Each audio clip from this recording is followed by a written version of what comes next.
বন্ধুরা, তোমরা তো জানো আমি আগে ভিডিও বানাতাম, মাঝে ছেড়ে দিয়েছিলাম। তো আজকে একটা স্পেশাল দিন, সেজন্য আজকে সকালে উঠে পড়েছি। আমি ভাবলাম দিনটা একটুখানি ক্যাপচার করে নেওয়া যাক। সকালে উঠে পড়ে সমস্ত কিছু কাজ বাজ করে নিয়ে নিচ্ছি আর কি। এতদিন পরে ভিডিও করবার আইলে কথা মুখে লাইগা যায়, যাই হোক কোনো ব্যাপার না। এই দেখো, এটাকে কি বলো? কলগেট। এটা অ্যাকচুয়ালি কলগেট, আর দাঁত কান্টি হোক যাই হোক সবাই কিন্তু কলগেটই বলে। মানে টুথপেস্ট, যাই হোক। এই ভুলেও কিন্তু ভুল করবে না, আমি হাঁকতে যাই না। হ্যাঁ, তো দেখো আমি কই যাই, আমার সাথে সাথে চলো চলো চলো চলো একটুখানি দেখা যাক।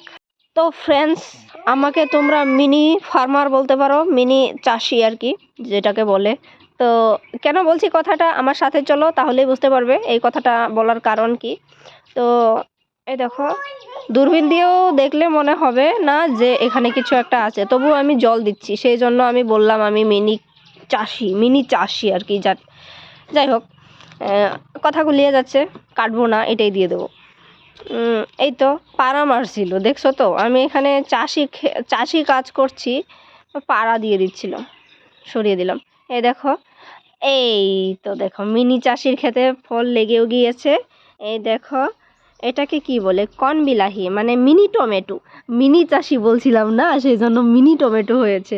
আচ্ছা যাই হোক, এটা যোগ ছিল। তারপর এই তো আমি রান্নাটা সেরে নিয়ে তারপর স্নান করছিলাম। হ্যাঁ, যাই যাই বলো, আমার রান্নাঘর অগোছালোই থাকে, কিচ্ছু করার নেই। এই তো আমি আজকে বানিয়েছিলাম বাঁধাকপি আর আলু, আর এটাকে বুট ডাল বানিয়েছিলাম আলুর সাথে, আর রুটি বানিয়েছিলাম।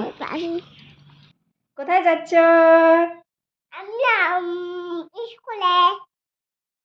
ফার্স্ট ডে, তোমার স্কুলের প্রথম দিন কেমন লাগছে? ভালোই লাগছে। বলছিলাম না আজকে একটা স্পেশাল দিন আছে, সেই জন্য মিনি ব্লগটা আরম্ভ করা। সোনাকে আজকে প্রথম স্কুলে নিয়ে যাচ্ছি, ওকে অ্যাডমিশন করিয়ে দেওয়া হয়েছিল। বলেছিল যে এপ্রিলের থেকে ক্লাস হবে আর কি, এখন এমনি নিয়ে যেতে বলছিল। তা ওই তো আমরা হেঁটে হেঁটে গিয়ে চারালিটার থেকে, ওইখান থেকে টমটমে উঠে তারপর মা বেটি চলে যাচ্ছিলাম স্কুলের উদ্দেশ্যে চলে যাচ্ছিলাম। এই তো সোনা প্রথমে আমার কুলেই বসেছিল, তারপর ওইখানে বসেছিল আর সিটে বসার জন্য এত পরিমাণে দুষ্টামি হয়েছে, ভয়েস রেকর্ড দিচ্ছি, ও আবার দুষ্টামি করছে।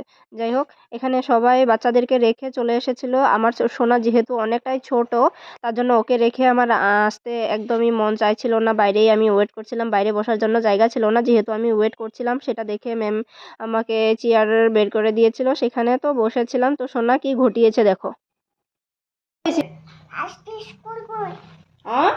পড়ি গইছিলা, উঠতো সব দেখাই দিয়া, কত দুঃখ পালা দেখাই দিয়া শোন।